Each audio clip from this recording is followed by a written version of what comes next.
Welcome to Co-op Mode Round 35. This is the official video game podcast of Secret Friends Unite. I'm your host, Todd Oxtra, joined by the waiting one, Mark Carabin. How are you doing, buddy? I am patiently waiting the arrival of our baby. Not our baby, Todd. Well, yeah. Although that would be a beautiful creation, I'm sure. My wife is she's ready to go, and I know I said this 2 weeks ago that by the next time I might be a father, I might have a child, but not quite yet. The due date was this past Friday, so we're recording on Sunday, the 24th. So we're a couple of days over, and I know my wife is a lot more impatient at this point than I am. She's just she's ready to not be pregnant, I think. So I tell you, something the Carabins, I believe, hate delayed release dates. Yeah. Well, it's funny. My mom actually made that joke. She said, "You know how much Mark always?" Because I like to be usually on time for for showing up to things and whatever. And I was delivered exactly on my due date, November 4th. I came out ready to go, swinging and all set up. So she kind of made that joke of, well, if he's anything like you, he's going to like to be on time. So not quite the case. Takes after his mother now, maybe. Possibly, yeah. I won't put you in a corner on that one. That would be the same in our household. Yeah. Anyway, we're very excited. I built a swing and we have everything else all set up and built and ready to go. So we're just a waiting game now. So we'll see. Wow. Well, have your Switch charged and ready to go in your bug-out bag when it happens. Things like that didn't exist when Logan was born in 2005. Pre-iPhone, I had my BlackBerry RIM device that I think you could access the internet on. Times changed. But we watched Star Trek The Next Generation on the TV in my wife's room to keep us occupied as we waited for Logan to arrive. It was funny. Sorry, guys, we're talking little baby stuff. Logan, my wife woke up. I was supposed to go to North Dakota on a business trip that morning of. This was a month before Logan was supposed to be coming. She tells me, she wakes up at like 5 a.m. in the morning. She goes, "I think I'm having the baby today." I'm like, "Oh, I guess I'm not going to North Dakota." So yeah, we leave. We actually, because it was one of those things. A lot of times these are not a rush scenario like you see in the movies. Got her ready, got everything in the car. We stopped at Starbucks on the way to the hospital, having fun. Oh, yes. Exactly. Yeah. And then, basically 12 hours later, Logan came. He was 6 pounds, 10 ounces at 6:10 p.m. at night. So a little synergy there. Wow. So, yeah. Yeah. All right. Yeah. That's so fantastic. folks, Yeah, I can't wait. Obviously, it's a little too late to make predictions on weight or anything like that, but we shall see. But this is exciting times, yeah. So we'll see if the next time we assume baby will be here. If not, for sure. I have we have like an induction date set for next week. So yeah. There's no chance that in 2 weeks he's not going to be here. So I look forward to being able to gush and ramble on even more than usual in a very tired new parent state, I'm sure. And funny thing, I thought you would be the proud parent before I was, but just to let everybody know, we officially adopted a dog this Saturday, and we have little Rufus has joined the crew. I was not allowed to make any of the names because I would have probably had a couple that would have been gaming related or something geek related. But no, Rufus Pendragon is his name, apparently. Okay. There we go. Yeah. All right. Because that doesn't sound geeky at all. So when we're not talking about babies, we'll probably talk a little bit about video games. It's amazing how that happens. I guess. Yeah. Well, but babies are happening this year, but some video games may not. But some did. So, Mark, you've been playing some games, and one I'm very excited about because I'm a huge fan of the series. Yeah, so I'll start off Shantae and the Seven Sirens. I was lucky enough to get a review code for this one from Way Forward. So thank you very much to them for this code. I love this series. It's they're really, really solid games mechanically. Just really good kind of Metroidvania, for lack of a better word. I know everyone hates the Metroidvania name, but you know what? We'll call it what it is. But they're so light, they're so fun, they have so much personality, and this one's no different. The art style is amazing. It has these like animated cutscene kind of things that are fully voiced, and I want this to be a series. I don't care if it's Netflix. It would make sense because this game's been out for a while on Apple Arcade. So now it's coming to Nintendo Switch, PlayStation 4, Xbox One, and PC on May 28th. It's going to be $29.99. So yeah, that's that little bit out of the way. But this has been out on Apple Arcade, so it'd be really cool to see this on maybe like an Apple TV Plus, that service. They definitely need more content.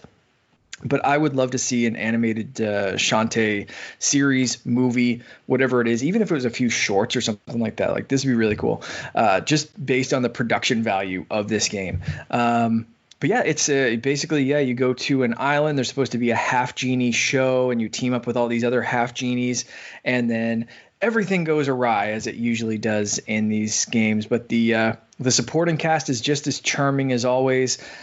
The locations and locales are fun to explore. So far, I haven't hit one of those frustrating walls that you usually do in a Metroidvania, where you want to keep progressing, but you can't remember where you saw the stupid little thing. Like there's usually something to direct you in the way, or it's very obvious where you have to go next. And I'm loving it so far. It's really, really good. I've been playing it on Switch, but like I said, it is coming out for all the platforms. And I did play this on Apple Arcade on my Apple TV. And so far, I have not seen any major differences, but I did play it when it was first released on Apple Arcade. So it's been a couple of months. Interesting. Now, for some reason, I thought, did they release the full game on Apple Arcade, or was it just the first chapter or whatever? Oh, man. Now I have to look at that. Because I thought that was the thing, like they were releasing the first chapter or something like that, but maybe I'm wrong. Shantae and the Seven Sirens, Apple Arcade. I believe it's full. Okay.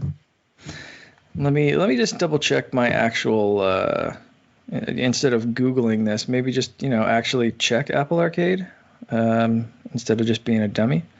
No, that's okay, Mark. But I love Googling. As far as I can tell, the Apple Arcade version is the same version. Honestly, I got a little distracted and didn't play probably as much as I should have on Apple TV, because from what I played on Switch so far, I'm really, really loving it. And I've gotten further on Switch than I did in Apple Arcade. I'm a couple of sirens in, so you battle sirens. I guess spoiler alert, they're the big bosses or whatever, and the boss battles are super fun, super exaggerated and big. Just like most Shantae games will have these giant full screen bosses that are so much bigger than you, and you have to figure out the way to defeat them. It's really, really cool. One thing I loved about the Switch version, I've been able to play this, and it feels so perfect playing this with the SNES controller. Oh, nice. One downside, if you don't have the official Super Nintendo controller, if you're using an 8BitDo or something like that, you do need those extra L and R buttons, like the trigger buttons on your normal Switch, the ZL or ZL if you're American, I suppose, and ZR. They do functions in the game. So with the Switch control, with the SNES Switch controller, it is a bit of an awkward stretch to hit those buttons because they're kind of up behind the other ones, but it feels so good. Using a proper control pad to play this game, and so far I haven't run into any issues other than those trigger button mapping things. So really, really good. Feels right at home on Switch, and I'm sure if, whatever platform you want, this is going to feel good. But if you're fans of the series, or if this is the first one, I don't think you need to know really anything about past Shantae games or anything like that. It kind of explains things, explains what a half genie is pretty quickly. You get introduced to the, like I said, fun characters and everything, and it's just a blast, man. It's really, really fun. I was never a big fan. I mean, I liked when it first came out, but they came out more of a pixel art style back in the day. But when they brought out the last game, Half Genie Hero, with that animated style, like in this, it just blows me away. It's so beautifully done. Yep. The voice acting is fun. Yeah, I cannot wait to play it. It was the last, that was funny. Fun fact, the Shantae game was the last game I played on my Wii U. Oh, wow. Okay. So it was a fitting end to that system. It was a beautiful game, looked great. Mm-hmm. So yeah, it makes sense to play it on the Switch. But I will see. I've got Apple Arcade. I've got a trial waiting for me on that. Right. I might as well try it there and see what it is like. So it makes no sense that I should not do that. Yeah. So thank you for pointing that out. That's there. Yes. Yeah. It's funny because we were talking before the show. So there's, the review kind of embargo goes up as you're listening to this today. On May 26th. So while I was talking about this, Todd heard the review. We weren't allowed to publish this, but I said, this game's been out on Apple Arcade, so people have been able to play it, and there's footage of it played on Apple Arcade and that kind of stuff. But even looking in some video game groups over the weekend, while I was playing this game, I could see people saying, like, can't wait for this to come out this week, or some people posting screenshots of the game, and people like, how did you get to play it? And I was thinking other people got review codes, but a lot of it was, no, I'm playing it on my phone, or I'm mirroring it on my TV, or I'm playing it on the Apple TV or whatever. And it would show them with PlayStation and Xbox controllers, because you can sync those up to Apple devices. And it's funny that a lot of people seemingly don't know either about Apple Arcade in general, don't know what's on it, don't know this game's on it, whatever it is. So I'm super pumped for this game to get the attention it deserves. And like I said, there's just something about playing it on the Switch that feels right. It feels like a Nintendo game. Shantae, I think, would fit perfectly into Smash Brothers. Oh, yeah. Without skipping a beat. I would love to see her as another character. And, like I've talked about it on the show before. I hook up my Xbox controller to both the Apple TV. I have a holder for my phone, so I can play games on my phone with a proper controller. And there's just something about playing it on the Switch that just feels right. I don't know. I can't describe it, but it feels. You get that Nintendo feeling, especially with that Super Nintendo controller. But even in handheld, this game is still beautiful. It still plays really, really well. And I don't know, man, there's just that Switch magic that makes it a little bit different. But anyway, this game is awesome. If you're looking for a Metroidvania, if you're a fan of the series, it doesn't let you down at all. It is really, really fun. So yeah, it's from WayForward. Again, thank you so much to the WayForward team. And $29.99 on May 28th. Oh, that's excellent. Cannot wait to play. I've been looking for things to play on my Switch, and this is the type of game that makes total sense to play it there.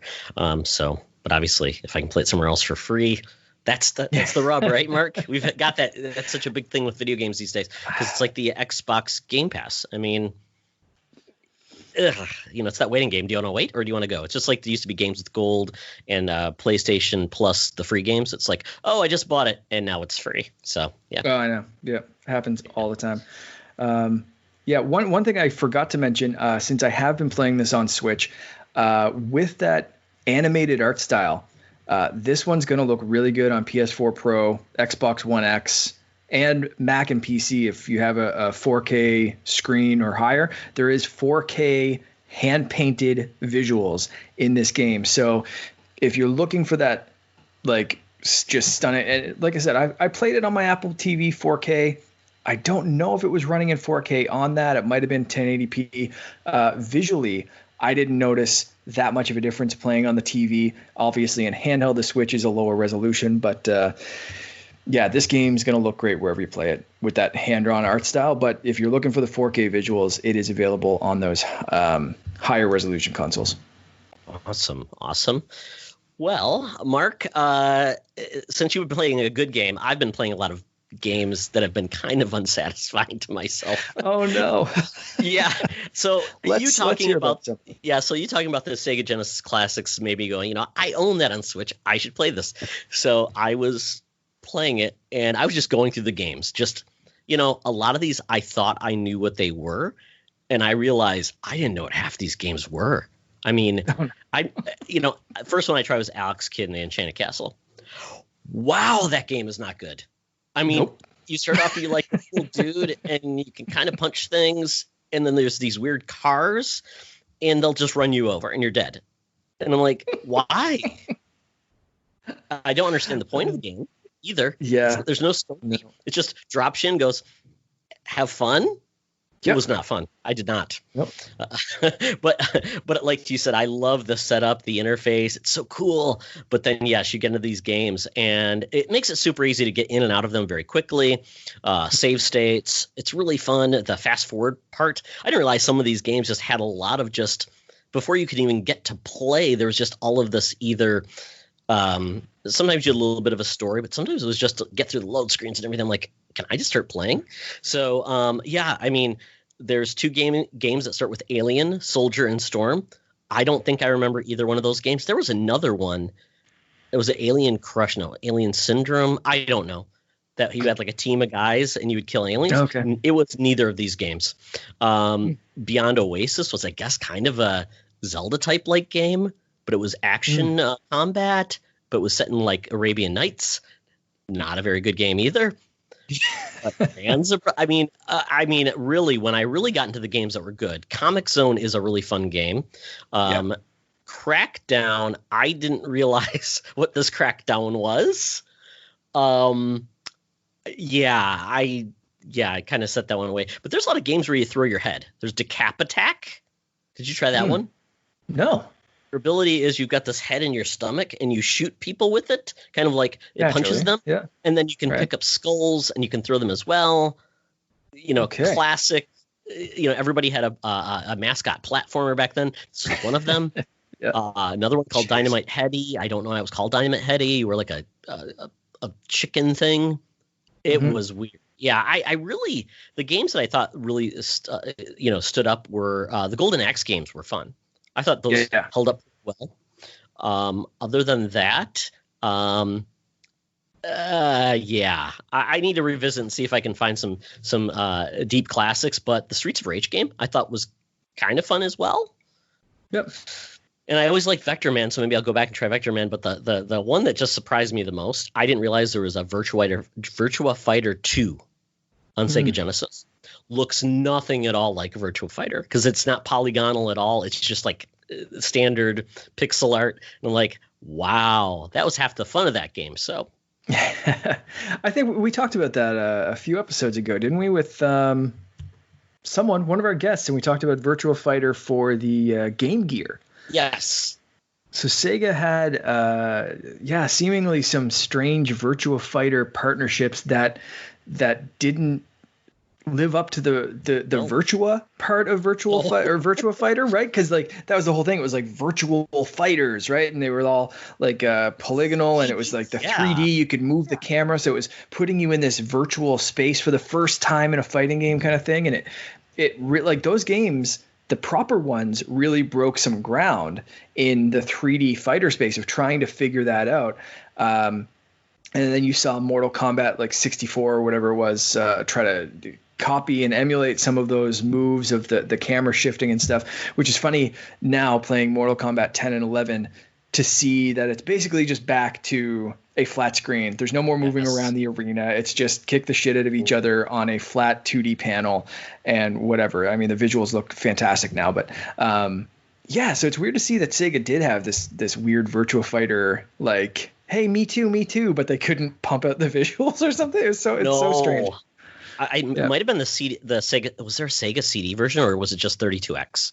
That's when it finally started looking kind of like what you saw at the arcade. But yeah.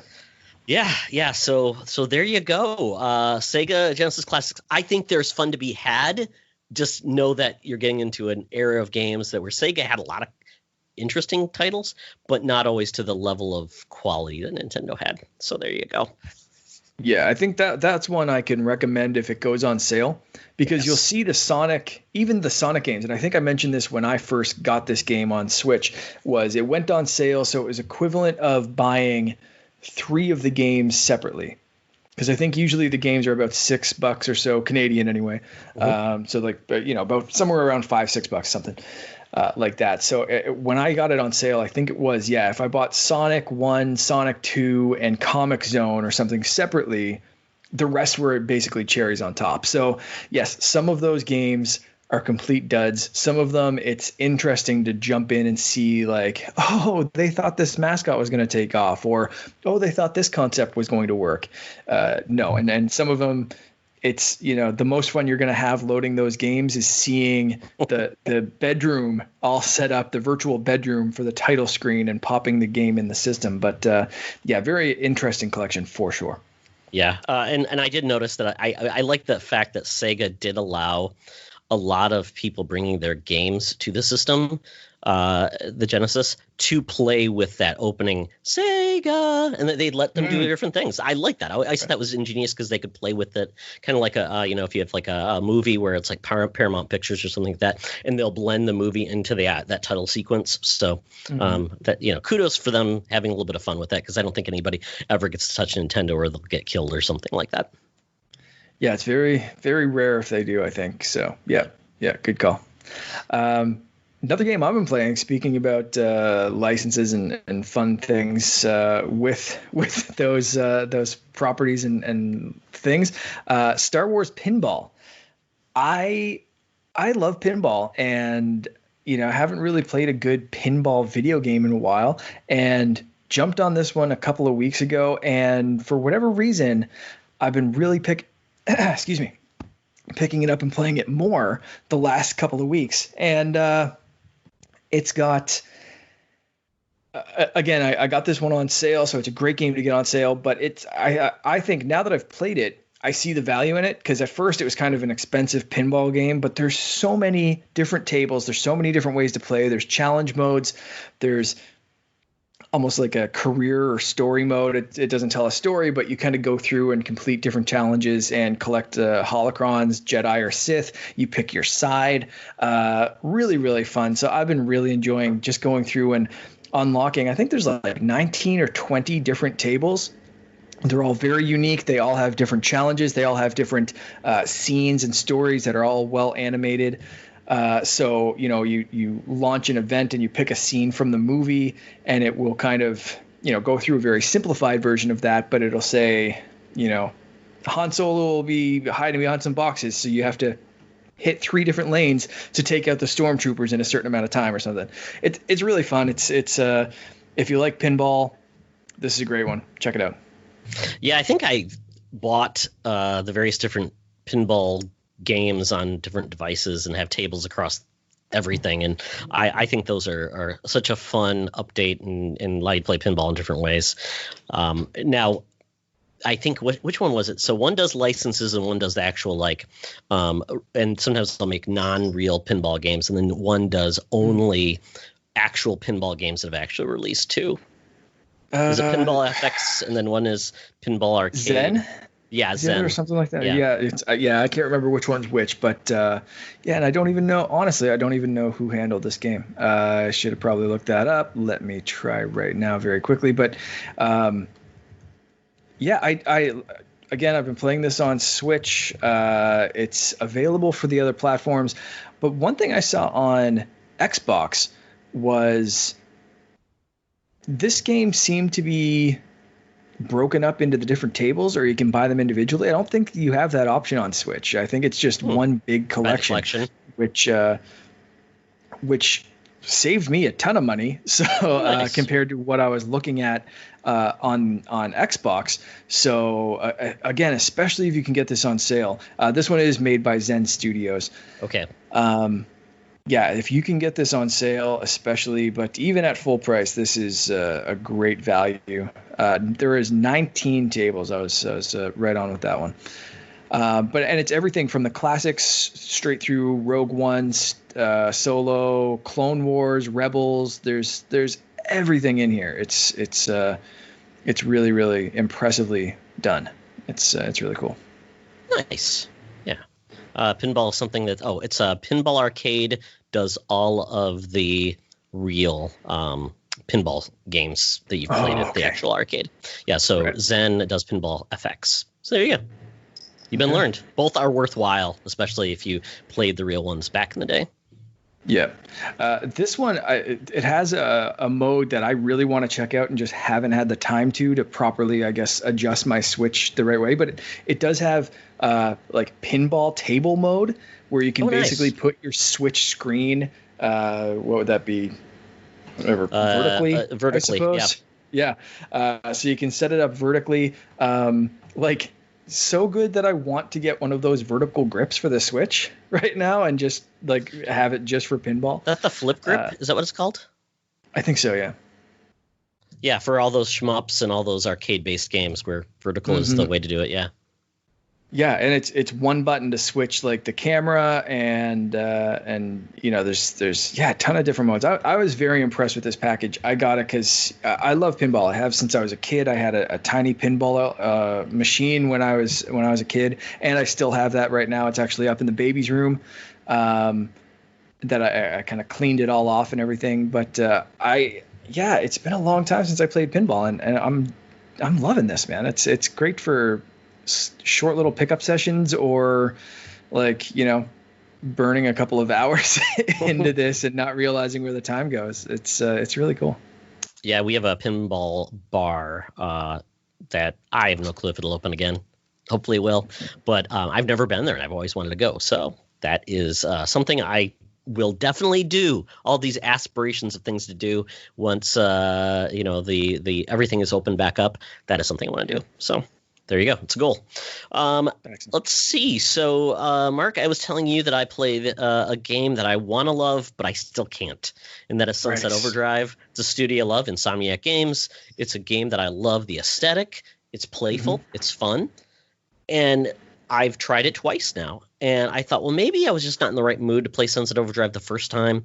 But then after playing it again the second time, I realized I do not love the way they combine the motion and the combat, where you're basically grinding on rails a lot and just doing kind of like these, that's subjective. They say you want to be above the ground, grinding on rails and shooting. And it just, I always feel like I'm not making the jumps right, or I'm missing them, or I've missed my spot to shoot them. And it's tied into tricks. So if you mess up your tricks, you don't level up enough. And it just, I don't know. So how far did you get into it when you played it? Not too far. I kind of found the same problems that you had. Like I tried to stick with it. I played it after I played Spider-Man, so it was kind of, maybe that was my mistake. I don't know. It was interesting going back because you could see the roots of some of their movement and the flow of kind of going building to building and throughout, you know, traversal of Spider-Man. But yeah, there was just something that didn't quite click there for me anyway. But I did get, a decent way through it. I stuck with it for several hours. I didn't just kind of, play the tutorial and give up. But I definitely agree with you. I know what you're saying. And it seems interesting that there is, some people would say there's good, it's like, good platinum, bad platinum. In a lot of ways, I would say there's really good Insomniac and there's okay Insomniac, because they made that other game. Was it Fuse? That was right. The multi-platform game where that first when they showed it was like going to look really colorful and pretty and cartoonish, almost like you were a group of like agents. And then they completely revamped it, lost all its charm and aesthetic, didn't really have any unique gameplay elements. And it's like, And then this is the second one I would say that didn't really knock it out of the park. I think some people really enjoy this game, but and it'll be interesting to see if this game ever comes to PlayStation now that Insomniac is a Sony studio. But, hey, I'm glad they made Spider-Man. I enjoyed that heck of a lot more, and I love Ratchet and Clank. So, yeah, We'll see how that goes.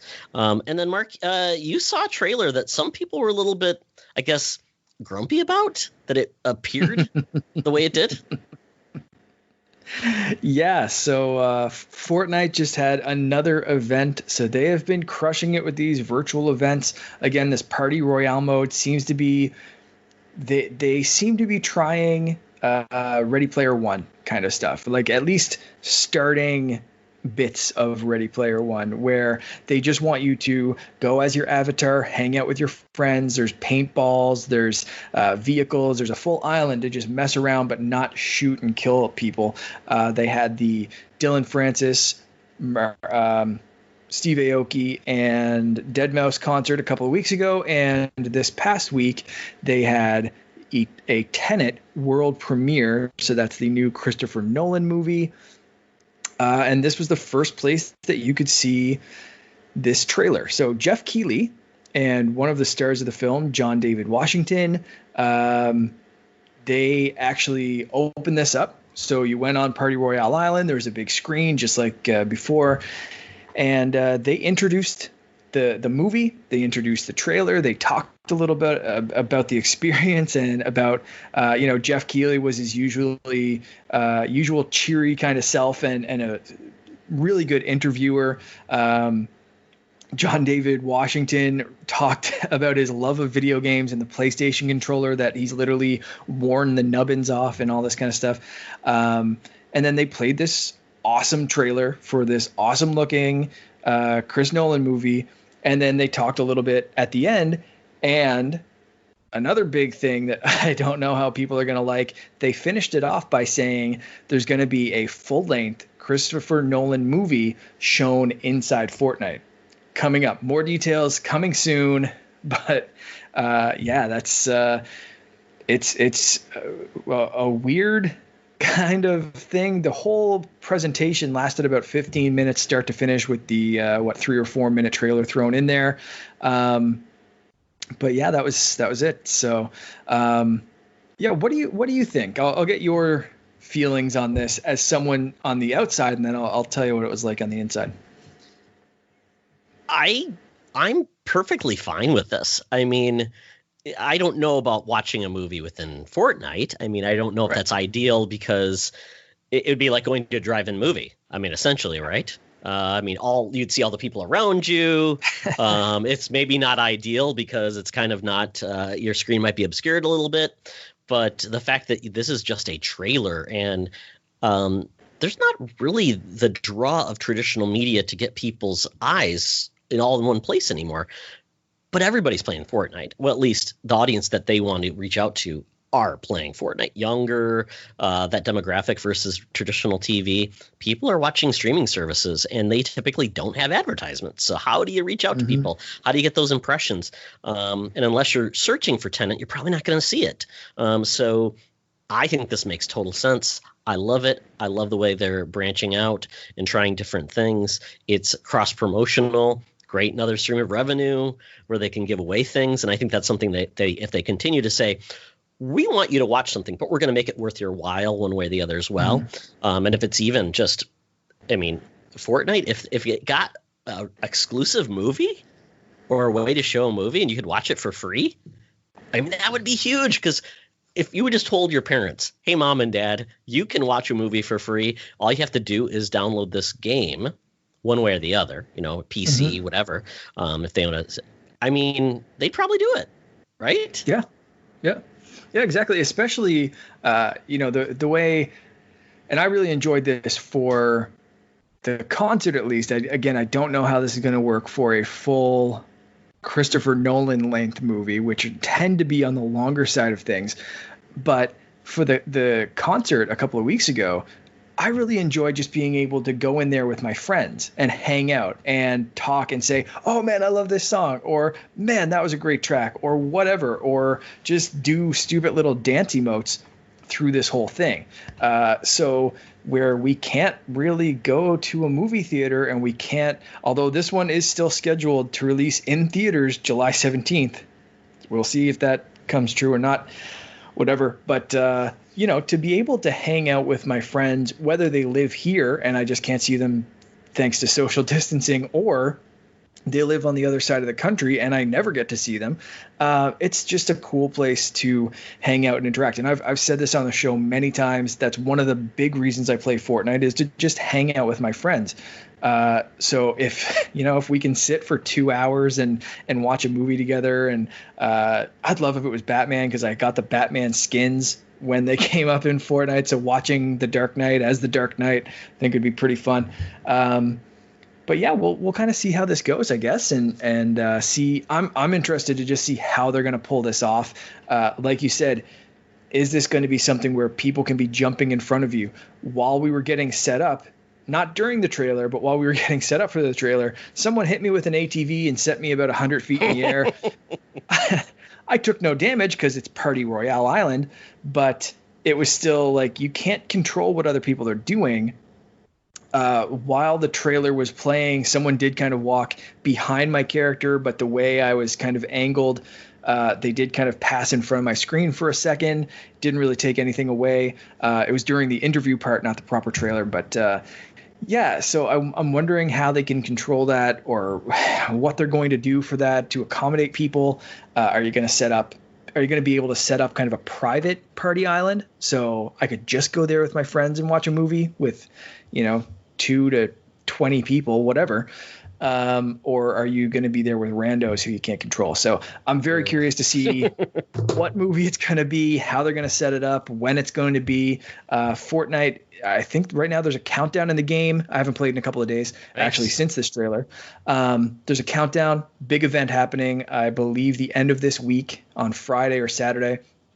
And people are saying it's a big cataclysm countdown, doomsday countdown kind of timer. And the new season. So this season ends and the new season does start in June. So we'll see what happens. Those events usually don't affect creative, and I'm guessing they won't affect Party Royale either. But for Battle Royale, there's going to be another big event this coming week. So lots of exciting stuff in this game. What do you bet this movie is going to be that they show in game? Did they say specifically new, or just a Christopher Nolan film? A classic Christopher Nolan film. Classics. Wow. And does Fortnite have to be all ages? What's the requirements for that? I don't know. I really don't know. Because Tenet, they showed some violence, nothing gratuitous, but they showed gunshots and explosions and a plane running through something, and then talked about how they filmed that stunt and everything. And Christopher Nolan's work, tends to be more mature anyway. Yeah. So I really don't know if they're going to be worrying too much about that. I doubt they do something hard, but yeah, I don't know. I've maybe, the one that would probably make the most sense would be a Batman film. And I know WB has played with Fortnite before, but Batman Begins maybe? Because it's not as dark as, like, say, The Dark Knight. Dark Knight Rises is not exactly embraced, and it's kind of does have some hope at the end. But maybe the Batman Begins. I think that would be the movie. Yeah, I could see them doing that. I was thinking The Dark Knight, just because that's the best one. I don't know, whatever. But I agree. I think you might be right. And who knows? Maybe they'll do Inception, so you'll be watching Inception inside a video game, and it'll be a little bit meta or something like that. But I could see them. They could play with the environment, maybe. That makes sense too. Yeah, could be a cool event. But anyway, I'm looking forward to seeing how they do this. And yeah, I'll watch The Prestige dress as Batman. I don't care, whatever. That's it sounds fun. So yeah, it's going to be cool to see what they do and how they do it, and all that kind of stuff. But that's Fortnite is becoming more and more, I keep saying, Ready Player One-esque. Maybe not virtual reality yet, but this is way more now than just a battle royale game, or God forbid save the world mode. This is becoming a platform in itself for promotion for creativity, for hanging out with friends, for whatever virtual conference. You see this happening with Animal Crossing. People are having virtual graduations and conferences and meetings and this and that. But Animal Crossing and Nintendo in general usually make online hard and difficult to set things up, and you really have to try for that. Fortnite seems to be making it just effortless and easy. And we did mention this week, you shared something in the Secret Friends group about best-selling video games, and I said I'd love to see if this was downloads or units purchased or whatever it is, instead of money. Like how many were bought, because Fortnite's free.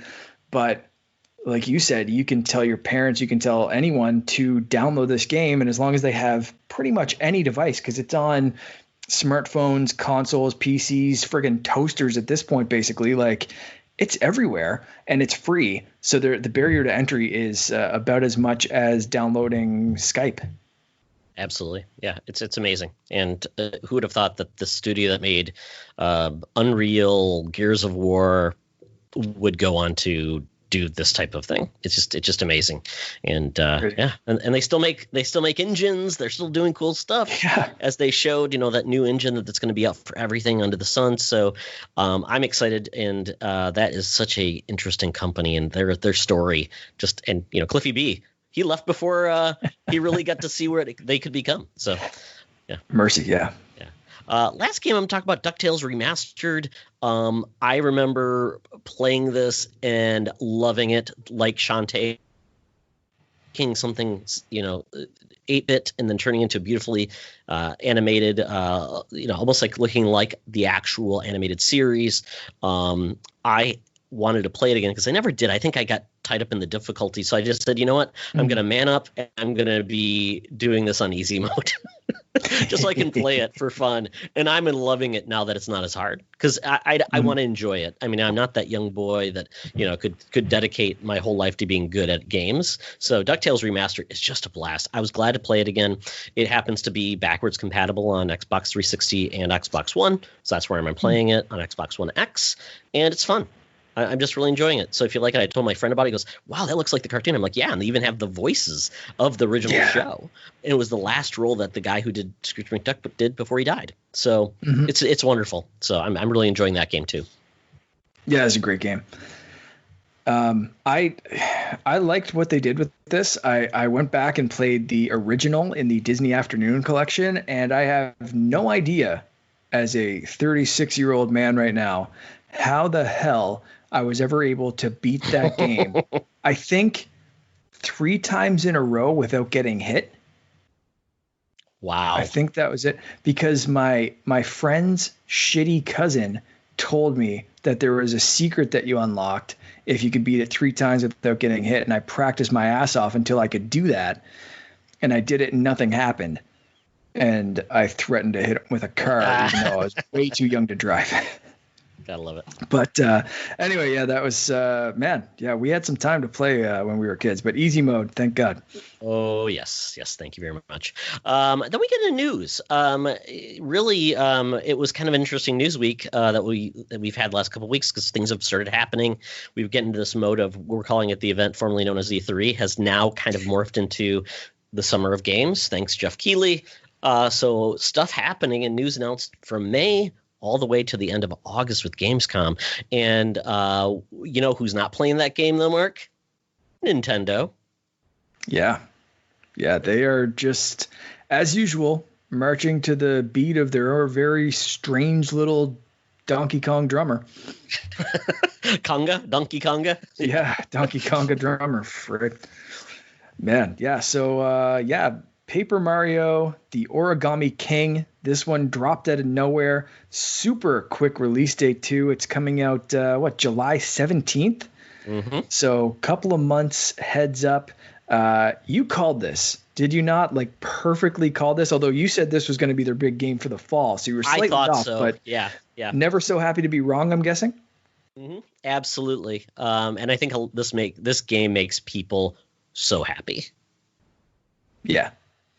And one really cool thing about this is there was a leak before this game was announced saying Paper Mario is going to go back to their roots, which this game looks thankfully like it's going back to the roots, getting rid of the sticker star crap battle system and all that kind of stuff.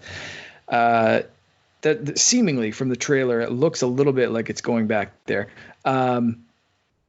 But that was one of the leaks. So if this is true, maybe those remastered collections that were also part of this Year of Mario 35th year anniversary celebration, whatever they end up calling it, maybe those are true as well. So I'm still holding out hope, and we'll talk a little bit later about the fall, but still holding out hope that some of those other rumors are true. Yeah, I think Paper Mario is a series, along with the Mario and Luigi series, that are divisive to a lot of people because people want what it used to be versus what it's become. My son loves Sticker Star or Color Splash. Okay. I did not. I love the aesthetic. I love the way it looked. I didn't like the fact that you basically had almost like a card system. You'd run out of cards. You'd have. I mean, I didn't like that. I really don't want it to be based on like a inventory of things I have to use and then I have to reconsume. I'd rather have items I can use, and this one it looks like you're using items just basically as your attacks in regards to like shoes. You're wearing those. They'll give you abilities like armor or something like that. So I like that. And apparently it's using this like almost like a grid style where if you line up the characters correctly on this wheel, you can then attack. Maybe it's using some more of those time attacks. So I'm excited. It looks cool. I love the aesthetic. And they're playing around with it. They're having fun.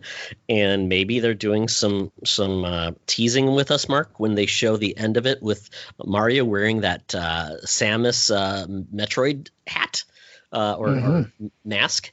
And I think it looks cool.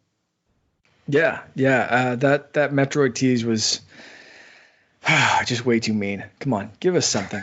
Give us a remastered collection. I don't care, whatever. Even give us at this point Federation Force on Switch. I don't like just give us something Metroid-esque. It's just come on. Don't tease us like this, Nintendo. Yeah, it's time. So I'm glad they're doing this. I was a little worried, like you said, with the release of July 17th. I was worried because typically Nintendo announces a game, but it's typically 4 to 5 months before they then release a game. This being so tight, it must be just a situation where they realize that they can't do that, because if they followed that, they would only have maybe one game announced and nothing else would be coming. So, and if this is a smaller year, I think most people are fine with that. But if you've got enough games that are fun, like this game, plus then the Mario remakes, I think it satisfies multiple groups. And then we'll talk about what might be coming after this. But I think this was just what a lot of people needed, especially when we really didn't know what Nintendo would be showing after May. And now we know June and July. So June is going to be Fighter, the first Fighter, I believe, for Smash Brothers. Yeah. July is going to be this. So we're still seeing that kind of monthly rollout from Nintendo. I'm sure before too long we will hear what's coming in August, September, and then we roll into the fall. So they're at least saying, hey, there's still going to be some stuff to entertain you this summer. Whether it's DLC or other stuff. And I expect some more Animal Crossing news to be coming out, because that game continues to break records and sell like crazy and be in the zeitgeist. And it's not going away anytime soon, seemingly. So I'm sure we'll be hearing about that sooner rather than later.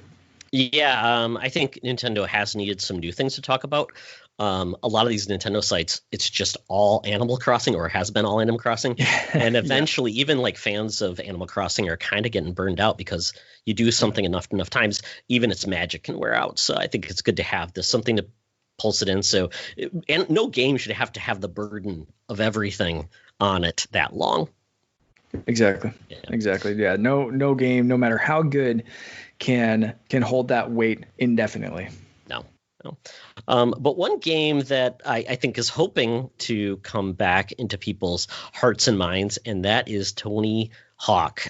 His pro skating series died with a horrible skateboard peripheral. What was it called? The Move Board. Went away. Then Yep. they tried to bring it back with a HD version back on the 360. Fell flat. Skateboarding has kind of gone away. It hasn't really come back, and now it's coming back with Vicarious Visions, a team that's been associated with Tony Hawk in the past. This is basically almost like a remaster, I would say, rather than a remake, but it's with care and kindness, and they are bringing back as much of the soundtrack as they can. And one funny thing that they did, Mark, is they're actually including the skaters at their current age. Yeah, I thought that was really cool. Which is hilarious because the games came out 20 plus years ago. So now you're getting to see old man Tony Hawk and, guys that may be not in great shape, gray hair, probably ride on longboards. Yeah. Did you see that they're also offering a special edition or collector's edition with the skateboard? No. What? Yeah, That's awesome. $100 get you in the I mean, that's not bad. A $60 board, though, I have no clue if it's just a piece of crap or if it's decent. But yeah. Well, you know what? Decent boards would usually, again, Canadian prices, but they'd range between 60 and $100. So it's probably on the low end of decent, but I'd say it's not going to be.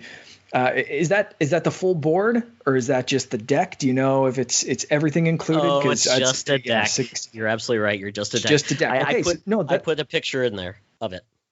That's actually really good because if it's just a deck, that's in a decent price range for a good deck. Okay, so then you can add in the correct components. Yeah, exactly. So then you can pick your own wheels, trucks, everything else, and set that up how you want to. So that's actually really good news. That means it's probably at least a decent quality, maybe not pro level, but a decent quality deck that you can then customize if you actually wanted to ride it, or just keep it as a cool keepsake. And a deck without anything on it is a lot easier to put up on a wall or display somewhere than something with, again, wheels and trucks and everything else that are just going to get in the way of the artwork on the board. So that's really cool.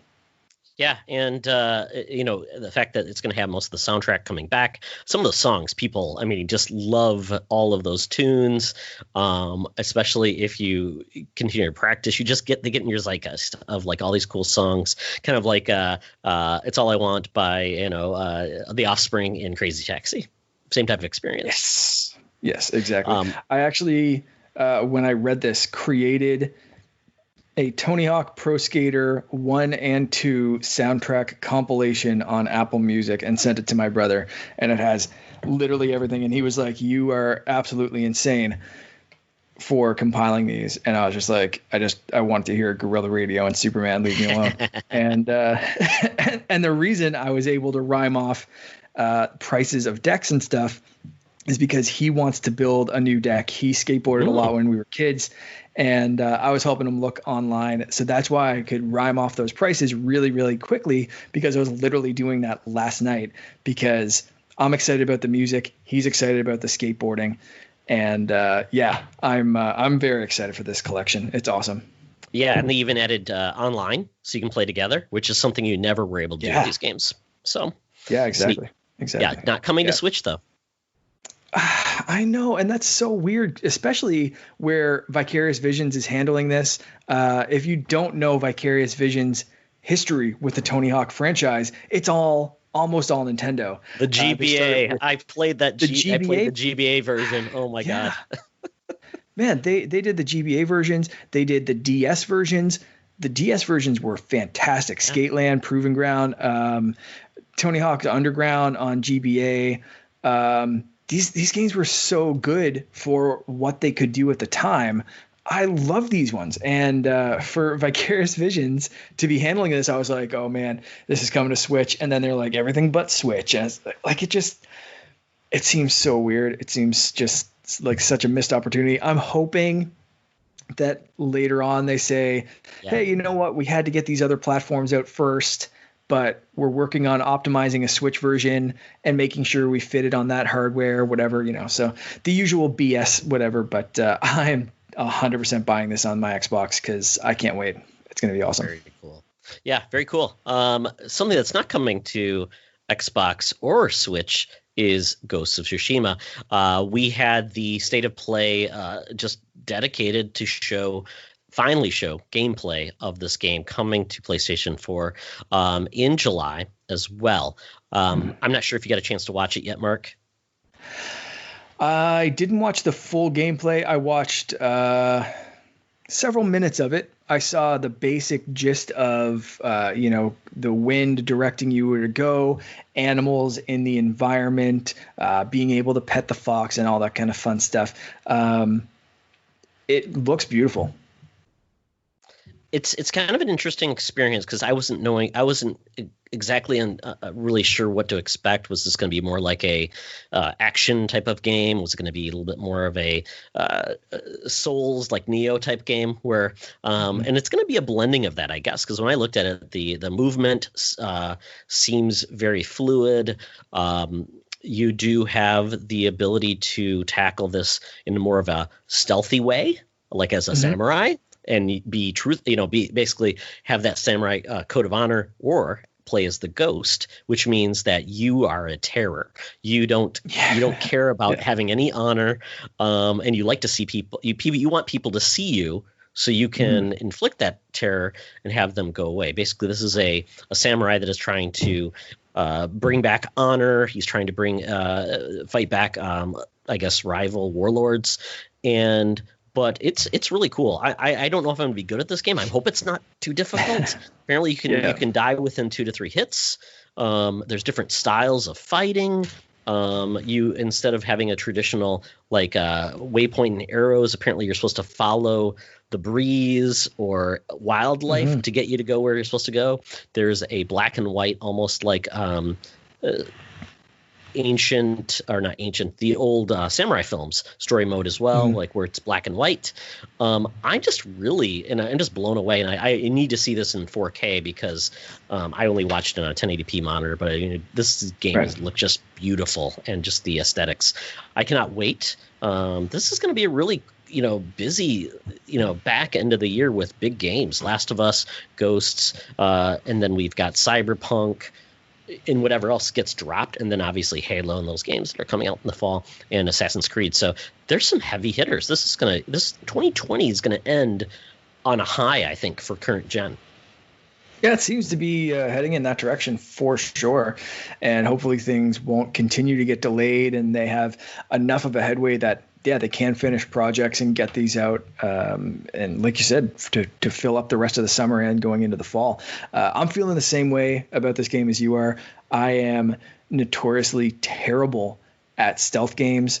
So if I can play this with Moon Knight, kind of, I'm wearing white because, I want them to see me coming kind of thing, then cool, I will be the ghost.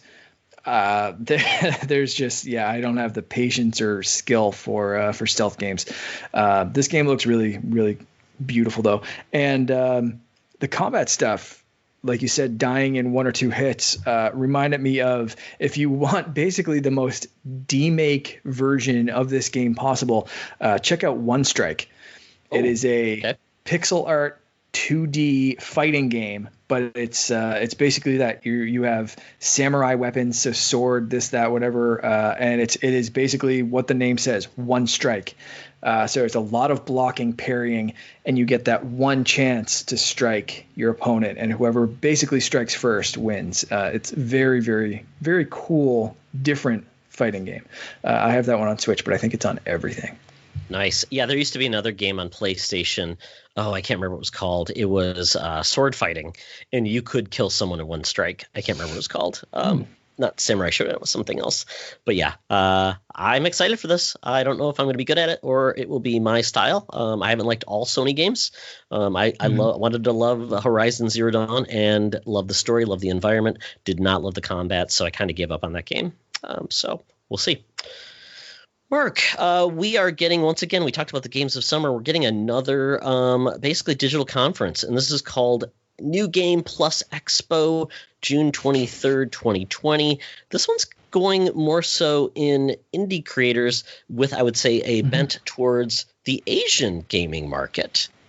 Mm-hmm. Yeah, so we're seeing. Go ahead. I was going to say Sega, Atlas, Natsume, SNK, Idea Factory. A lot of these studios, I know of them. I don't always know the games they make, but I mean, are well regarded. Way Forward, a studio we just talked about. Inti Creates, Axis, Grasshopper, Arc Systems, Gung Ho. Does Gung Ho make Ninjala, or is that a different studio? You might be right on that one. I'm not sure. Honestly, I stopped reading this list after Way Forward and Inti Creates because that is all I need. Those two studios are fantastic. We've talked about the Shantae games, but also Way Forward. I tend to love everything they do, whether it's the Mummy Demastered or, they do fantastic licensed stuff. They do great stuff, like I said, on the Shantae series. And then Inti Creates. Man, they are one of those studios that makes you feel like, like I was saying with the Super Nintendo controller, it makes, if you're playing those games, you feel like you're back on the Super Nintendo, doing some cool Mega Man style stuff or whatever. It's, awesome studios. So I'm very excited for this one. And I love the name New Game Plus. That's so cool. I just love it. Yeah. It's going to be a 7-hour long live stream. So trailers, highlights, full stream on YouTube after the live stream finishes. 14 publishers. I mean, this is so much fun, and the more the merrier. And the great part about this, and I don't think a lot of people are sad about E3 going away, but by spacing these out, nothing is really going to get a chance to get overlooked because Xbox dropped a Megaton or whatever. Everybody's going to have their time in the sun, and it gives us more time to actually find those games that are just going to be potentially new classics.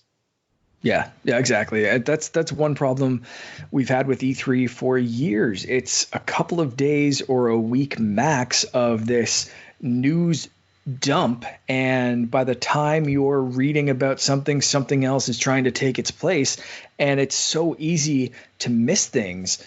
For the past 20 years or it's nice to see things, and I'm hoping that the other game studios and platform developers and everything kind of adhere to this schedule of letting everyone have their day, letting everyone have a little time to shine. So I'm hoping no other big megaton announcement comes like June 22nd or June 23rd or 24th to coincide with this, right? Like, give them a couple of days grace. Everyone has, there's no rush anymore. Let's everyone play nice, right? So like this is, I'm loving the direction that this is going. Yeah, the more the merrier. More of these, I like it. It was just kind of like Jeff Keighley with that summer games of summer like calendar. What's coming up? It gets me excited. I understand when things are coming, which is great. So add it to your calendar, Mark. You can add it to Outlook. I did, last time. Yeah, it's great. I love it. Yeah, I instantly did. Actually, while we were talking on the last episode, I went and added that to my calendar, so I see everything as it's coming up now. It's straight to my phone. It's it's great because, like you said, there's so much going on, but that calendar makes it so easy to be like, okay, well, June 9th, Steam Game Festival, Summer Edition. That's going on actually the 9th, 10th, 11th, and 12th. Oh, 13th, 14th. Holy crap. Steam Game is really taking over. It's so cool. Developer Showcase on the 22nd, this event on the 23rd. Like there's a lot of stuff, man. That calendar is going to come in handy. Yeah, the last announcement was that Valorant announcement that's coming out. So yeah, more to come. And the best thing about it being on your calendar, you can tell people, oh no, I have an appointment. Yeah, Mark is busy. Yes, exactly. Yes. So I'm booked. Sorry, important announcement. I have to go to and attend. Yes. So good times are ahead.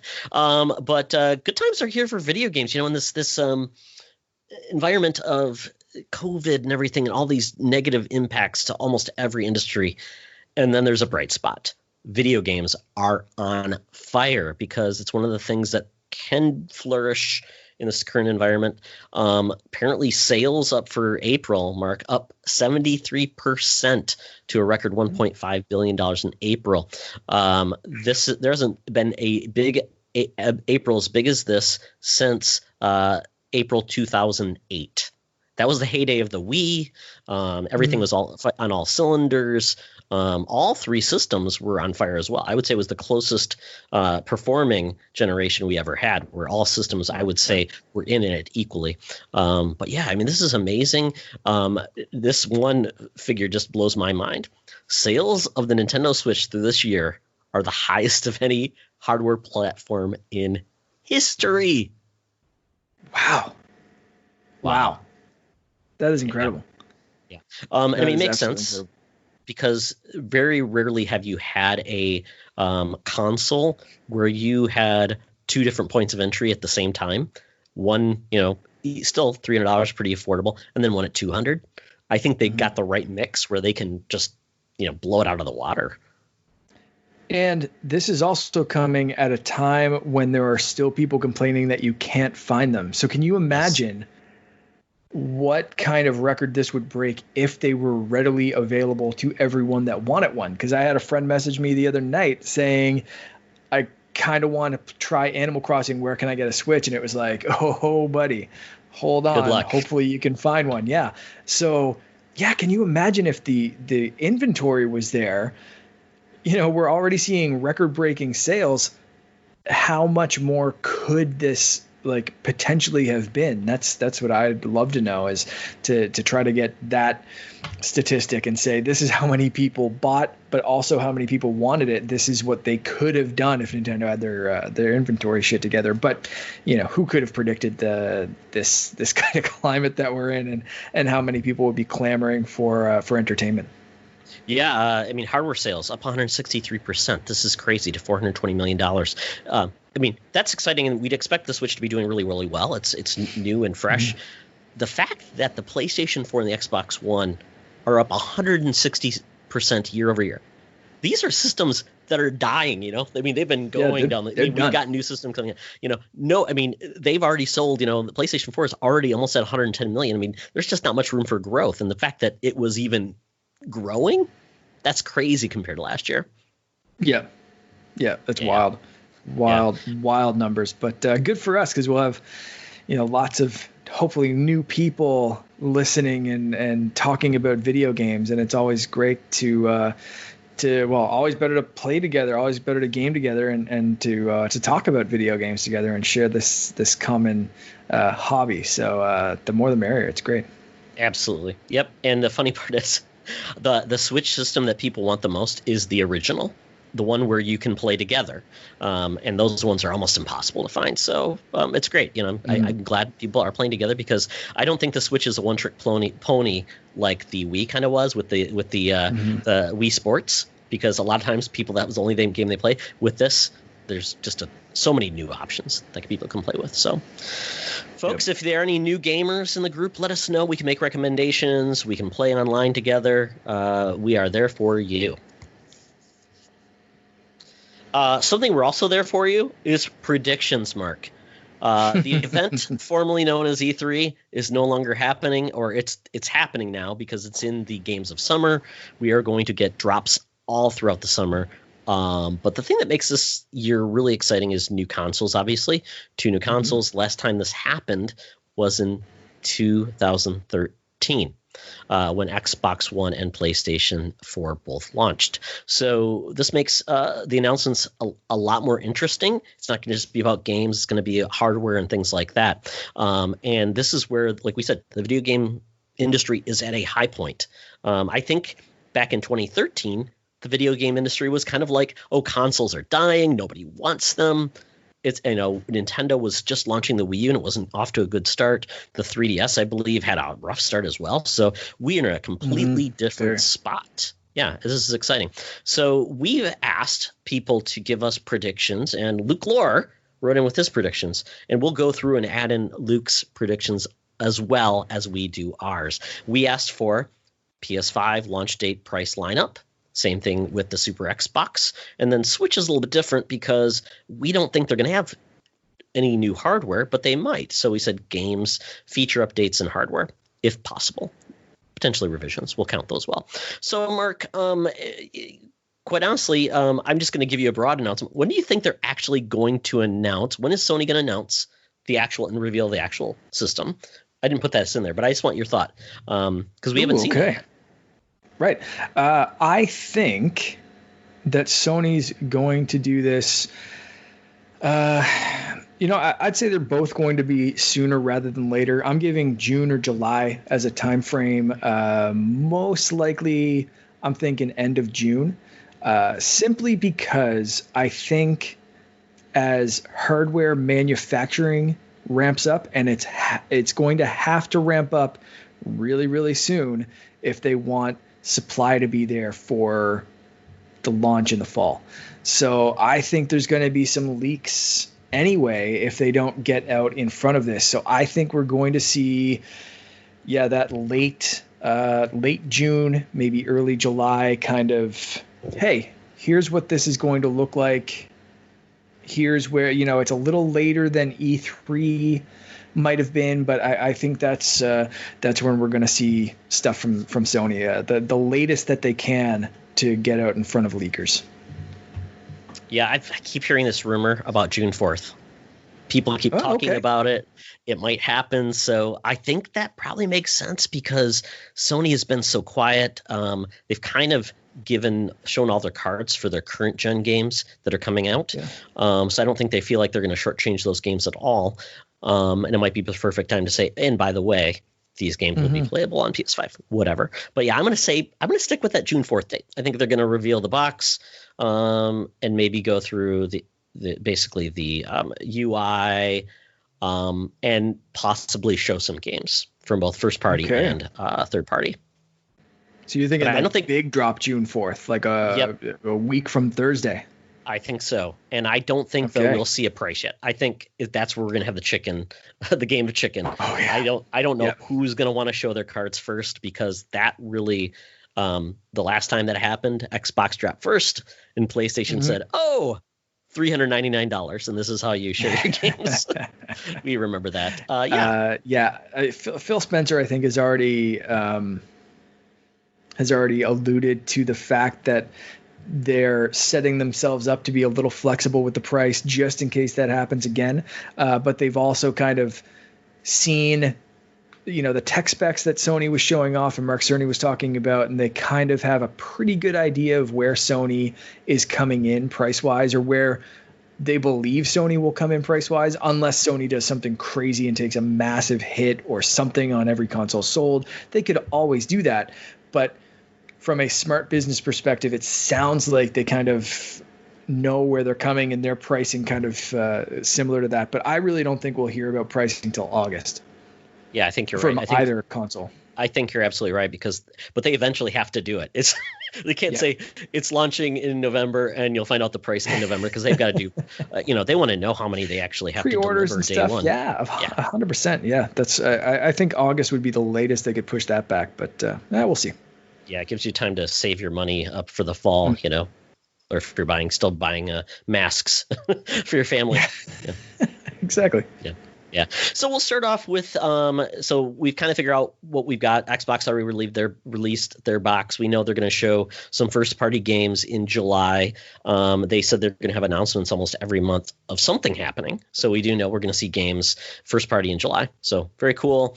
But when it comes down to the actual mechanics of the things we're talking about for predictions, Mark, so let's actually pivot to Super Xbox. What is their launch date? November 6th. November 6th. Okay. And what is their price? $599 US.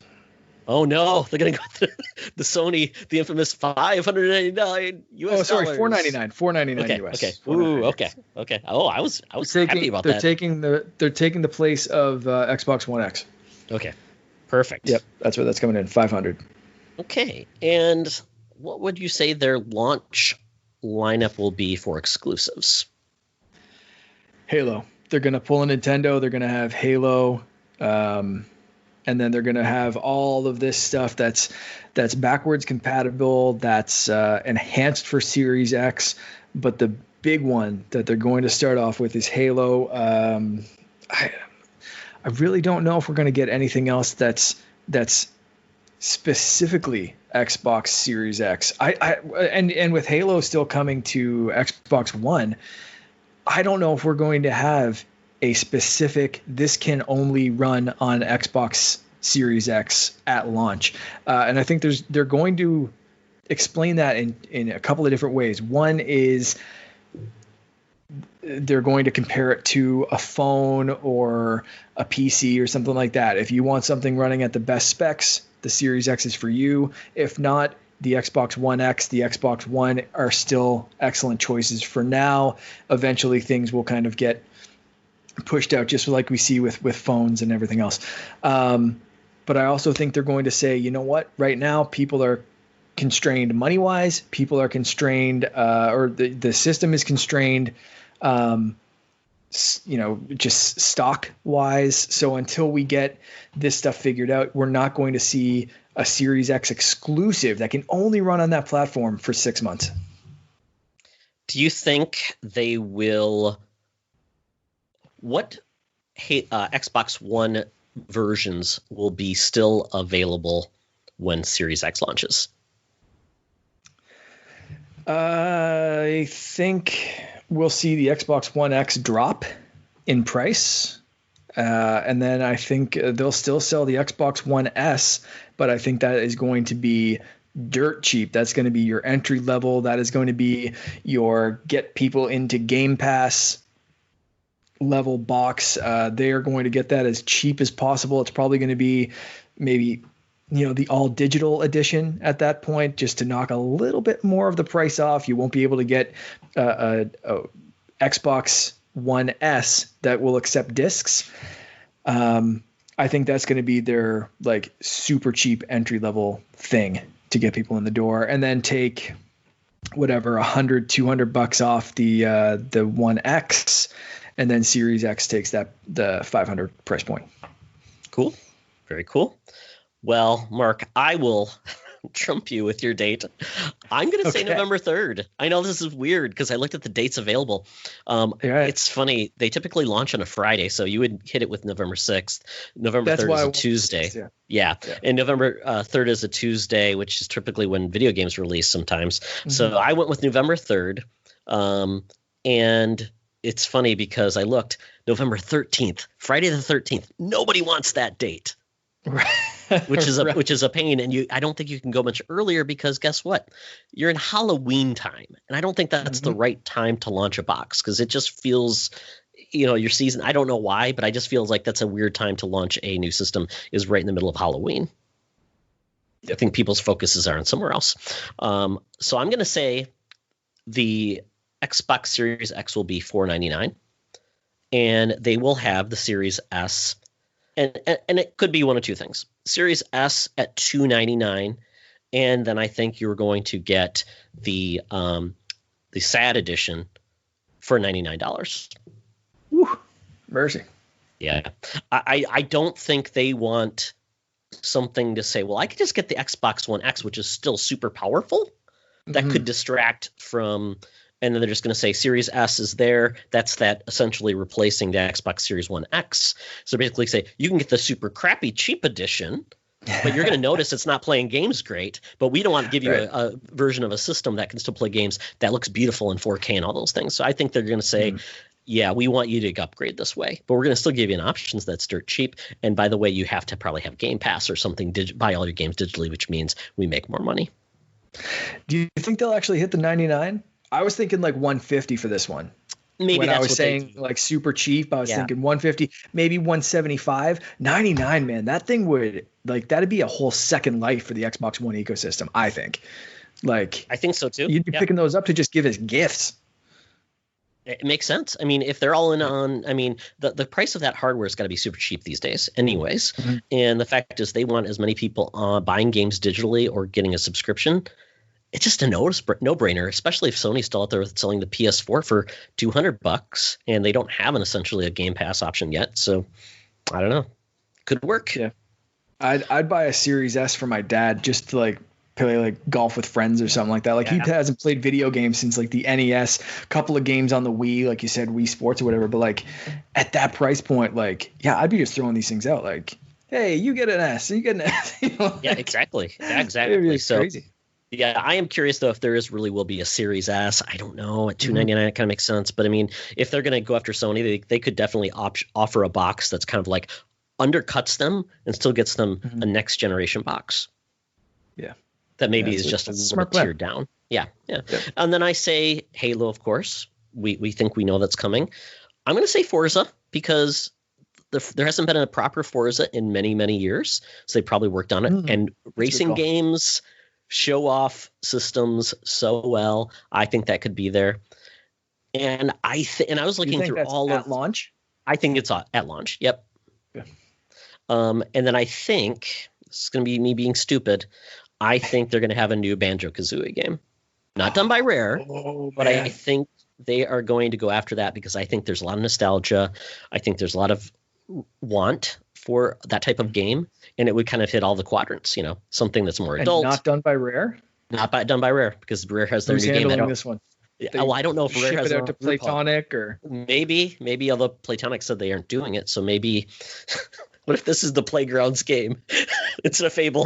They're doing Banjo-Kazooie. That would piss people off. Who knows, man? Yeah, that'd be cool. When I said 6 months out for their first Xbox Series X exclusive, the game in my mind was Forza, just because I don't know if it'll be there at launch because we haven't heard about it yet. But I could see them doing launch window as Nintendo always explain, like that 6 months or whatever it is. I could see Forza being that first one that I mentioned, but it's not at launch. But man, Banjo-Kazooie, I'd love to see Perfect Dark as another, but I don't think Perfect Dark's going to launch at the same time as Halo because.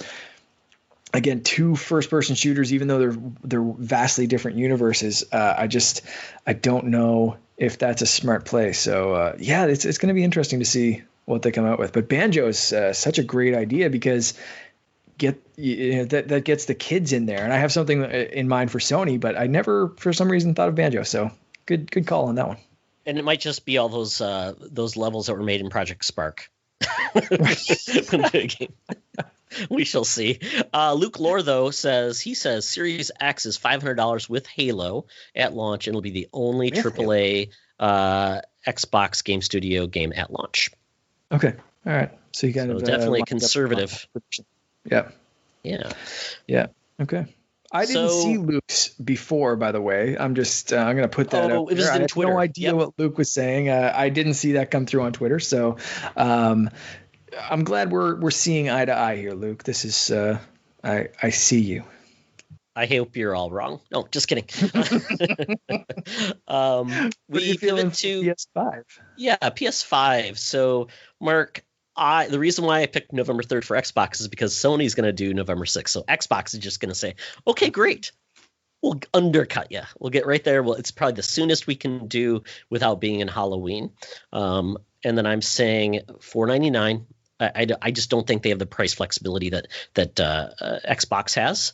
And I think we're going to see Ratchet and Clank be one of their launch titles. Whether it's a remake of the second game, whatever, like they did with the original Ratchet that came to PS4. It might be Ratchet and Clank Collection and do the whole thing. I don't know. Or it could be a brand new game. Insomniac Studios, I think, has the throughput to do more than one game. And I think it would make sense, especially they're one of their core studios now.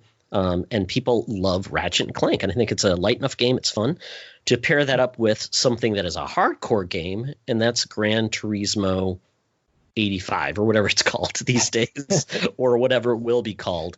That will definitely be the horsepower game. It'll be the game that shows you, just like Forza, what these systems are possible from, and just make you just sigh. And then, this is so dumb, but I'm going to do it anyways. There's been rumors that Sony has been buying all of Konami's IP, and I think they're going to get, you're going to love this. They're going to get, I'm so dumb. They're going to make a Castlevania game. Oh, wow. Okay. And I think they're going to get From Software to do it. I was just gonna ask if this is like this generation's Bloodborne. So yeah, okay, that makes a lot of sense. I like it. I like it. I'm not off so many people though. Oh, it would. It really would. Yeah. Mark, what are you thinking? I'm thinking Sony's going to push back the release date to the 20th of November. Like you said, they're going to avoid that 13th, and I think they're going to go as late as possible, right before that Black Friday, or that's probably is Black Friday. Is it the 20th? I'm guessing it would be, yeah. Yeah, so I'm thinking as people are rushing into stores, they launched that at the $500 price point, full price, but people are clamoring into the stores. It lets them get as much inventory as possible, ready to ship out. They don't feel like they need to beat Xbox to the punch this time around, and they're feeling pretty good with their exclusives, which will include. I went a slightly different version, but I'm glad we're on the same page. Instead of Ratchet and Clank, I'm thinking we'll see the return of Sly Cooper this generation. Ooh, very good. Yeah, but very Ratchet and Clank style with humor and kind of a remake / reboot, kind of whatever. But that's going to be where they're going to launch it at this time, and. I don't know. I think they're going to do some sort of shooter, but I don't know if it's going to be a new IP or a continuation / reboot of something else. What did they launch this PS4 with? Or Killzone. Window. Killzone. Yeah. It'd be that kind of esque kind of game. I don't know if it will be Killzone, but I would say they'll have something to try to compete with Halo. Whether it is Killzone, was it Killzone 4? So Killzone 5 would be. It was. It had a. I think it was just Killzone ellipsis parenthetical something rising. I do have it over on my shelf. I could get up and check, or I could Google it right now. But I'm gonna just move on and say maybe a Killzone game or new FPS. But I think that will all come November 20th. And I was wrong. November 27th is Black Friday. Okay, so right before then. I don't think they'll push it back to the 27th, but the 20th is standing out for me, for Sony. And what was your price again? They'll match the 500 of Xbox. They'll both come in at the same. $499.97, like Walmart. Yes, exactly. Yeah. For some reason. Yeah. Okay, and then Luke comes back and he says, PS5 has 3 AAA exclusives in its first 6 months. So they're going in that release window like you, Mark, and then also priced at $500. So, yeah, you and Luke are kind of in the same page again. All right.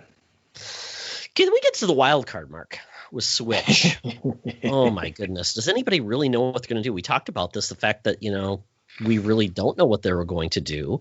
And now it's kind of out there. We've had some rumors. So from a games perspective, what do you think their fall looks like? I think it's going to be the fall of remasters. I think we're going to see some of those Mario rumors come true. 64, Galaxy 1, 2, Sunshine, all in a bundle. Still don't know if they're going to be cleaned up or just straight ports. We'll see. Maybe with like slightly bumped up visuals for the Galaxy games, possibly. But that's my feeling on those. And then I'm hoping, and this may be naive, but I'm hoping that Metroid tease in Paper Mario was the point at something Metroid, whether it's the Prime trilogy, which I think it would be, or something else. But I think it's going to be the fall of some remakes. I really have no idea what new stuff we're going to see, honestly. Like, just can't even begin. All right. Yeah. 1080 snowboarding. Oh, wow. There you go. I like that. There we go. That's no wave, right? No wave race. We're getting 1080 snowboarding. No snowboard kids. If Wave Race is coming out, it's coming out this summer. It'll be that'll be our August game. Nice. Oh, feature updates. What about yourself? Feature update. Okay, let's I'll go through that first. Feature updates. New Switch firmware, whatever you want to call it, OS update with some backgrounds. That'll be it. That's literally all they're going to do. That's all that's going to be. Oh, wow. Your hopes have been diminished. Yep. Add some backgrounds, and the backgrounds are going to cost money to download, but you can only download them through My Nintendo. You're not even going to get them for free from My Nintendo either. No, you can't. You can't cash in coins for them. You have to pay, but you have to buy gold Mario coins. Oh no, the currency of My Nintendo. So the currency is gonna. So the wallpapers are gonna cost 500, but you can only buy them in lumps of 600. So that's how they're gonna get you. Kind of like the old Xbox points, like the conversion factor was ridiculous. Shop and stuff. Yeah, exactly. Space bucks. Oh, Mark, you're so optimistic. Any hardware tweaks or changes? We're gonna get a Super Mario console of some sort. I think it's gonna be a Switch Lite because they already did the Odyssey Switch proper. That'll be about it. They're not doing a Switch Pro this year. Okay. Yeah, it makes sense. I think if they were going to, I think everything kind of got put on its head because of all the coronavirus factory issues. I even heard they've had issues just securing components just for the regular Switch. So, and those are selling pretty well. So there's really no reason. I mean, even if this year is kind of like a down year because of potentially they fired all their guns, they've been heavy loaded, and maybe people don't need to buy as many Switches, but they're going to probably buy a lot of software this fall. That's my guess. Yeah. So it's going to be fall of ports. Yeah, it's just going to be okay. We can't release new hardware. What kind of software? File, save as, switch. Let's get this stuff out. Okay. Well, this is going to feel, to your point, I think this is going to feel like one of those years where it's not exactly a high point for Nintendo, but it is just what they need to do. It gives them some breathing room because I'm guessing they're going to have a big 2021 because they've had some time because Animal Crossing brought them that breathing room. So with that, I'm going to be dumb and I'm going to say they are going to have a big game this fall and it's going to be Mario Kart 9 because why not? What does that team have? I mean, they've had nothing to do.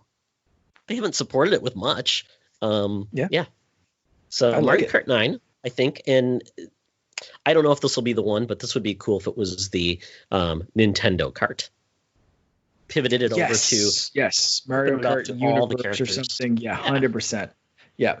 If I had to predict a time for that to come out, it'd be March. I would love to see it this fall, though. That would be amazing. That would blow my mind. Yeah. I think that'd be awesome. Mario remakes, to your point, I hope they are not just ports. I hope this truly is, and I don't know where this is going to go. If it's going to be a all-in-one package like All Stars, if it was basically $60 for all three games, which it kind of makes sense because these are games that are super old unless they really did some unique things to them. Fresh coat of paint doesn't always buy you, full price $60. But I would say 64, Sunshine, Galaxy would be the games. I think, if they're not touched up, we'll see the bundle of All-Stars 2. And if they are remakes, we're going to see them all coming in at a pretty darn close to full price point. Yeah. Okay. Yeah. Might be a little might be 40, might be 50. For maybe 64 Sunshine, and then the Galaxy games are going to be full price if they are 1080p full HD remakes with new visuals, all that kind of stuff. Otherwise, I think we're just going to get them in a bundle as is.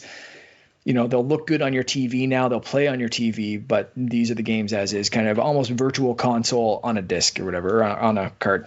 Yeah, that'll be it. I'm adding the notes in here, Mark. So I've got this because we've added some spice. All right. We've added some spice here to this tamale of flavor. So I'm adding in the specifics. I say a Mario Remake $60 All-Stars version. You're saying if it's remasters, you're getting $60 a piece. So, and $60 for just ports. There you go. And lastly, Mario Sports Remix. I think this is the perfect time for it to come back because we don't have a lot of real sports. We really haven't got a lot of Mario Sports except for the Olympics game this year, and we got that horrible tennis game. So I think it's time for Mario Sports Remix to come back. So there we go. I like it. Game-wise. Feature updates. I think we're either getting an addition to the online catalog where maybe it's N64 games are added. I think that could be a lot of fun. Or Nintendo is going to open the door to a subscription service for more current games as an add-on to Nintendo Online, potentially an extra $10 a month. Okay. All right. So you're thinking Nintendo's going to launch their own Game Pass essentially? I think so. I think they've wanted to do something. I've heard hints about they want to have a Disney Plus like service. I don't know what that means, but I think that could add a lot of value and it gets people on board. And if you think Nintendo Online plus this extra cost of maybe $10 a month or whatever, that would make Nintendo a lot of money. But maybe they don't. I don't know. But I'm just thinking that would be smart for hardware revision. Disney Plus. Sorry. Speaking of Disney Plus, I think we're going to finally see Disney Plus and Netflix come to the Switch. Oh, that's a smart one. There's my software prediction or whatever you want to call that. Let me update that because I think that's a smart one. Yeah. So you said it's basically Disney Plus and Netflix. Makes sense. Hulu's just hanging out there having all the fun. Exactly. And we don't even have that in Canada. So it's YouTube or bust. And I think to your point, I think there will be the most they do with hardware this year will be some type of, custom systems that are really embracing some of the aesthetics that we've wanted. And because where it's going, I think you are right. I think we are going to get a system that embraces the past. And I'm going to go all in, Mark, on your favorite, that atomic purple Switch. Full on. Just going to embrace that N64 aesthetic. Mm-hmm. And wouldn't it be awesome if they made the dock look like an N64? Oh, that'd be awesome.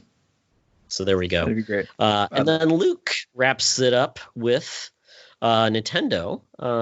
Let's see. No true upgrade to Switch. Is there no need to stress their manufacturing given its current sales? So basically, he's not commenting on any games. Basically, saying he thinks they're going to downplay it on manufacturing anything new this year. So definitely, thank you, Luke, for your feedback. We love it. Mm-hmm. Great to hear your thoughts on what's going to happen in the world of games. We don't always hear a lot your perspective on anything but Xbox. So great to hear what you think about what else is going on in the gaming sphere. Always appreciate it, yeah.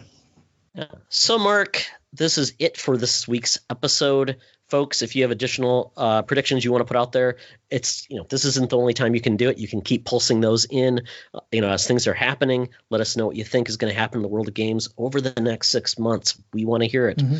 Yeah, I look forward to the first show as an official father. I don't know. I've kind of felt building all the cribs and high chairs and toys and all that, whatever kind of stuff, like fatherly. And I know, he's there, I can feel kicks and stuff, but first one as an official father, that's going to be cool.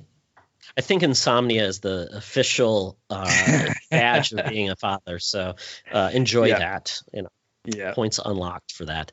Well, great. Well, folks, thanks for joining us, and we will see you in 2 more weeks. But you can follow along with tweets and things that Mark and I will do at Tyoxtra, at @_Canardian, at Secret Friends U. You can follow us on Facebook with our group and page, or you can call the hotline 872-225-2496. Leave a message, 3 minutes or less, and you can get a copy of Round Guard on Xbox. You can also be in the running for that with an iTunes review. Mm-hmm. Make sure you take a screenshot and send us the picture of the iTunes review, because if you're in Canada, Todd can't read it, and if you're in the United States, I can't read it. So if you tag us with on Twitter or wherever with that screenshot, then we'll know that you left it. All right, see everyone. Thank you very much for listening. We'll see you next time here on Secret Friends Unite Co-op Mode. And remember, it's always better to game together. Genesis does 16-bit arcade graphics. You can't do this on Nintendo. Genesis does 16-bit arcade action. You can't do this on Nintendo. Genesis Does. Genesis Does. Genesis Does. Genesis Does. Genesis does 16-bit arcade hits. You can't do this on Nintendo. Genesis does What Nintendo don't. The 16-bit Genesis system by Sega. Genesis does it all.